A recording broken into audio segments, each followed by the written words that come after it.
I look at the Democrats, they're in total disarray. They have a new person named Crockett. I watched her speak the other day. She's definitely a low IQ person. And they said, she's the future of the party. I said, you have to be kidding. I don't know what they're going to do. If we are going to push any ideologies, it seems like LA should have an outsized interest in the ideology, because it seems like they actually contribute more money than all these other states, especially these red states, to be clear. Thank you, Mr. Chair. I did want to briefly address a comment that the ranking member, the representative from Texas, made about my state, California, claiming that our state gives disproportionately to the federal government and is some sort of donor state. Actually, the state of California gives nothing to the federal government. Individuals and businesses do pay taxes, and Governor Newsom's suggestion that we should withhold those taxes, as our Treasury Secretary has pointed out, is threatening to commit the felony of criminal tax evasion. While we are talking about taxpayer dollars, let me tell you, and you know, Donald Trump agreed with me at some point in time about this particular one. I have another UC. Elon Musk gets $8 million a day from taxpayers. Without objection. Thank you so much. Listen, if we want to start talking about who's donating to who and who's getting money, last time I checked, Elon Musk did close to $300 million to get him into office, and it seems like there was a direct payment right back to him. I get that it's not a not-for-profit, but at the same time, it is federal dollars. And you know what? Earlier, someone mentioned these hellholes, talking about the cities, right? Talking about cities being hellholes. I just want to point to Los Angeles. I'm sure that's one of the cities they were referring to when they said that. Los Angeles contributes almost $20 billion in taxes. You know what? That's more than all states in this country except for 4. So guess what? If we are going to push any ideologies, it seems like LA should have an outsized interest in the ideology, because it seems like they actually contribute more money than all these other states, especially these red states, to be clear. In fact, I have another UC. Without objection. All right, blue states are bailing out red states. I have another UC. Without objection. Massachusetts sends more funding to the feds than any other state. It seems like blue states are constantly putting red states on life support, yet we got these little red states that ain't contributing nothing, but they are definitely taking up a lot of money. You know, it is interesting because the governor in California, I don't know if you caught this, but Governor Newsom was talking about just holding on to his dollars, because California is what they call a donor state, meaning that they actually contribute more than they take from the federal government. And then you can go down south to states like Louisiana, who are broke, and so they need California to pay in. So it is so interesting that we are so concerned about whether or not we are pushing certain ideology. Thank you, Mr. Chair. I did want to briefly address a comment that the ranking member, the representative from Texas, made about my state, California, claiming that our state gives disproportionately to the federal government and is some sort of donor state. Actually, the state of California gives nothing to the federal government. Individuals and businesses do pay taxes, and Governor Newsom's suggestion that we should withhold those taxes, as our Treasury Secretary has pointed out, is threatening to commit the felony of criminal tax evasion. As to this notion that Los Angeles is somehow a model of good governance, just today, Los Angeles came out with its new homelessness numbers. The current count is 72,308. The police chief in LA has formally advised people not to wear jewelry when they go outside because they will get mugged. The city just announced 614 layoffs because the finances are such a mess. And this is to say nothing of the recent riots and the catastrophic wildfires that came after the mayor defunded the fire department. But on to the topic of today's hearing. It's bad enough that we have all of this funding going towards NGOs that then support radical ideological causes. Sort of the logical next step that we've seen is funding organizations that then directly commit or facilitate criminal activity.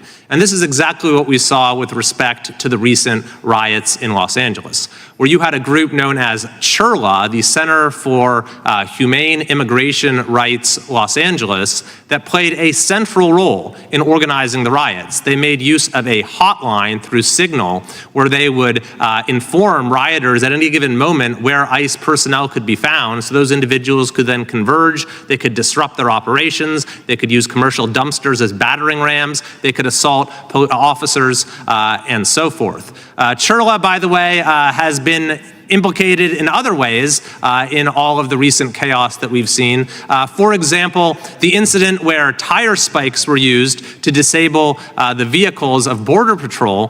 The individuals engaging in these crimes were carrying the tire spikes in bags with Chirla's name on them. And to top it all off, Karen Bass's recent proposal to give cash cards to illegal immigrants supposedly affected by ICE operations are being distributed to them by, you guessed it, Chirla. So I've introduced a bill, the No Tax Dollars for Riots Act, which will make sure that organizations like this do not continue to get funding, and indeed that they cannot claim tax-exempt status. President Trump has enthusiastically endorsed that bill and said it should be passed immediately. On top of that, this committee, the House Judiciary Committee, has opened an investigation into Chirla's use of the federal funding that it received during the Biden administration. It also received $34 million from California, accounting for the vast majority of its revenue. It's effectively a subsidiary of the state, or a subsidiary of the sanctuary state, if you will. Unfortunately, we are witnessing today yet another political stunt,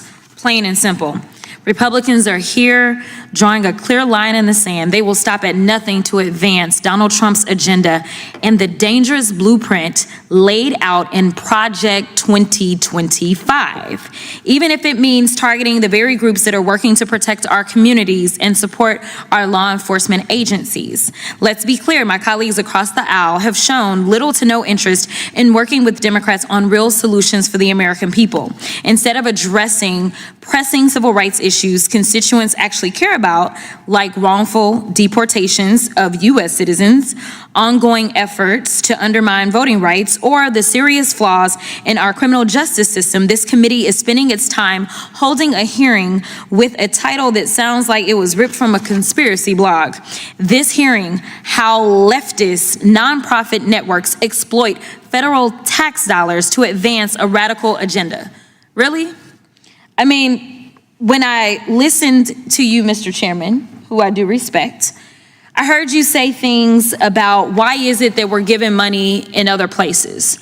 And I want to make sure that I answer that question, because to put America first looks like we are going to keep American citizens safe. There is a such thing as soft power, and that is exactly what we were trying to do when we engaged in things such as USAID. When you start to talk about whether or not Sesame Street or anything else that's on NPR or PBS ends up in other places, this is so that there is not this warped thought process about the Western world or about the United States. We're talking about making sure that we don't end up allowing people to be radicalized against us because they have a terrible vision of us, because they may be in a government that actually puts out bad, terrible propaganda about us. So for pennies on the dollar, we are able to educate those around the world on who we really are in America and keep Americans safe. Soft power is real power, and it minimizes how much money we have to spend, say, on dropping bombs in countries at a random time without, say, congressional authority. But I digress. This kind of rhetoric, whether directed at nonprofits, their leaders, or elected officials, is not only reckless, it is beneath the dignity of this institution. And sadly, this isn't the first time this has happened. Over the past 6 months, we've seen hearing after hearing do nothing but attack nonprofits, as well as those who are just generally on a mission to serve, protect, and uplift vulnerable communities. In just my own committees, this has got to be the second or third time I've had to sit through the same tired narrative. If my Republican colleagues are truly concerned about taxpayer dollars being misused for political agendas, I'd encourage them to take a long, hard look in the mirror. But since we're here again, spending more of the American people's money and time on political theater, let's at least stick to the facts. Fact. Under the Trump administration, the Department of Justice stripped hundreds of millions of dollars from the Office of Justice programs, money that funded essential community safety initiatives like victim services, gang prevention, and reentry support. Fact. Trump and Republicans slashed grants to organizations like the National Organization for Victim Assistance, which trains advocates who staff domestic violence shelters, hotlines, and rape crisis centers. Fact. They cut over $10 million in funding to the National Policing Institute, a nonprofit helping rural police departments reduce violent crime. Fact, this week, Republicans are trying to gut PEPFAR, a life-saving program that partners with nonprofits around the world and has saved more than 26 million lives. And let's not forget, many of these cuts were laid out in Project 2025, a radical far-right playbook drafted by hyper-conservative nonprofits for the express purpose of dismantling the very government institutions and systems that serve the public good. Ironically, we even have one of the authors of Project 2025 here with us today. So let's not pretend this is about nonprofit accountability, because if it were, this committee would also be investigating the Conservative Partnership Institute, which has pushed anti-immigrant, anti-LGBTQ+, and anti-vaccine propaganda and hosted efforts to challenge the 2020 election. Mind you, as we have these organizations that are pushing anti-vaccine propaganda, we know that measles has reached a 30-year high when measles had actually been over and done with. But now that we don't believe in vaccines, now children are our targets, unfortunately, and yes, they are dying. The New Century Foundation, a white nationalist organization that somehow maintains its 501c3 status to launder hate speech through the language of intellectual inquiry. Or they would investigate Turning Point USA, which has been linked to organizers of the January 6th insurrection. But Republicans aren't talking about those groups because this isn't about accountability. It's about silencing organizations that challenge Republican power. It's about targeting nonprofits that protect the very people this Trump-aligned movement continues to harm. These organizations are defending victims of unlawful actions. They're helping to combat global pandemics. They're supporting police departments when this very committee won't. They're working to build safer, healthier communities while Trump and his allies defund them to hand out tax breaks to billionaires. And maybe that's the real threat here. They're effective. They get people off the streets, out of prison, and into opportunity. They educate people about injustice, and that apparently scares some folks more than any so-called radical agenda. Because the only thing truly radical about these nonprofits is their belief that human beings deserve dignity, opportunity, and equal protection under the law.